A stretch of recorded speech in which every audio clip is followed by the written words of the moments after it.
Percy Jackson is one of the biggest names in fiction, but so is Avatar Aang. Both Percy and Aang, yes, Aang, not Aang, My name is Aang.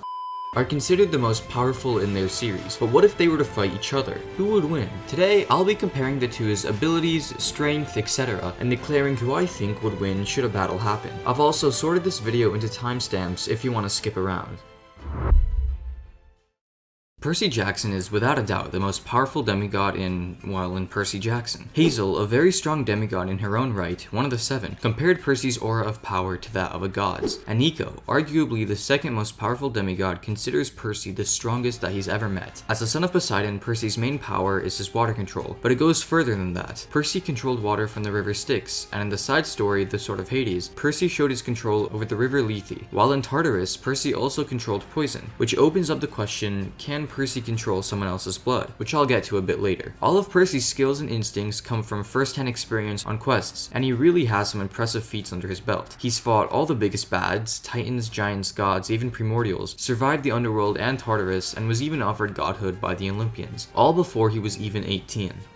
Aang was trained in the 4 bending arts by the absolute best at each. In earthbending, he was trained by Toph, a natural prodigy and creator of metal bending. In waterbending, it was Katara, probably the best waterbender, healer, and bloodbender. Zuko was Aang's teacher for firebending, but you get the point. Aang had a lot of really great teachers. Aang also learned energy bending from the lion turtle, a rare and much older form of bending than the rest, which lets him give and take bending abilities of others at will. He also has the Avatar Spirit, letting him go in the Avatar state, which enhances all of his bending and gives him access to the past avatars for guidance. As a 12-year-old kid, he mastered all the 4 bending techniques very quickly and beat Firelord Ozai during Sozin's Comet. Now, back to the question of Percy's bloodbending. It doesn't really matter if Percy can or can't bloodbend. In The Legend of Korra, Aang broke free of Yakon's bloodbending, which, by the way, Yakon is a master bloodbender. Like, just look at this clip.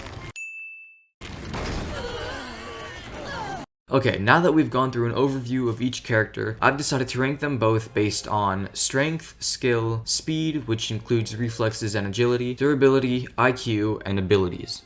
For strength, I don't think there's much of a competition here. Percy is a demigod, and a demigod of one of the big 3. While Aang is not weak by any means, I mean he's an earthbender so that alone counts for something, Percy's done things like hold the weight of the sky. Percy has also clashed swords with titans, giants, and gods, and he didn't really lose any of those fights. To be able to even deflect one hit from a titan, you have to have some superhuman strength. And Percy did all of these things at his base level. If we were judging him from his Host of Nekbat level, for those of you who don't know, in the Kane Chronicles and Percy Jackson crossover, Percy hosted the goddess Nekbat, he would likely be much stronger.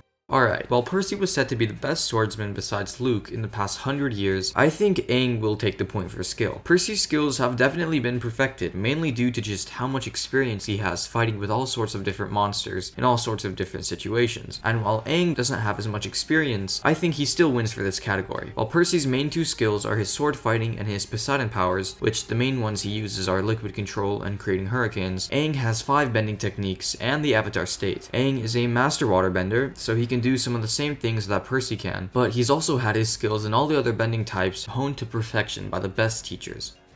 For speed, I'm really at a bit of a loss here. I can't remember a particular instance that sets one of them apart from the other. I know Percy has deflected arrows multiple times, which usually travel at 100 miles per hour, but Aang uses airbending to enhance his speed all the time, so I don't know. I'll let you vote for who gets this point in the comments. Well, this one's pretty easy. Percy definitely wins, especially if we're considering Curse of Achilles Percy, where he had invincibility from the river Styx. Curse of Achilles Percy beat Hades and his small army of Roman legionnaires, tore through rank upon rank of monsters during the Battle of Manhattan, and survived getting thrown 300 yards by Hyperion. Even after Percy loses his invincibility in the Son of Neptune, I think he still beats Aang. Aang was taken out by a single lightning strike while in the Avatar state, but Percy fought giants and gods and held up the sky without any external help.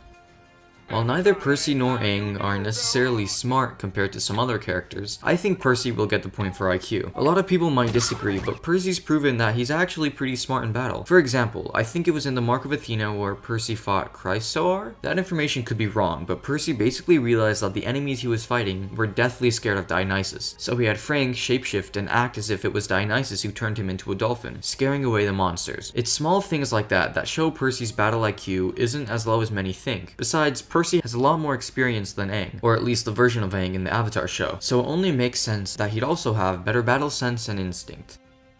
Now we get to the most important one. On one hand, Aang has his avatar state, which is extremely overpowered. He's resisted bloodbending with it, beat Ozai with it, and it overall enhances everything for him. Speed, strength, reflexes, skill, and durability. He also gets all the knowledge and guidance of the past avatars. On the other hand, Percy has the Curse of Achilles, making him invincible. He's hosted Nekbet, enhancing his strength and speed like the avatar state, and as the vulture goddess, Nekbet also gave Percy a vulture's enhanced senses, and access to a vulture avatar, letting Percy fly and deflect many of Seton's attacks. Not to mention, Percy, this time without any external help, exploded Mount St. Helens, waking Typhon, possibly using his Earthshaker powers since Poseidon is the god of earthquakes, and choked the goddess Aklis with her own tears and poison, fueled by his rage in Tartarus. While I love Aang, and I think he's extremely powerful, I think Percy would win if they were to fight. It's arguable that Aang might win if he were fighting Percy without the Curse of Achilles or anything else, but if we're comparing the two of them at their most powerful, Percy definitely wins. Percy's just more well-rounded in everything, from strength to experience to durability. He's fought and beat the Lord of Time and the Earth itself, and he has much more impressive feats than Aang. It definitely wouldn't be easy, but that's the point. Aang would push Percy to his limit, and we all know that that's when Percy shows the most of his powers.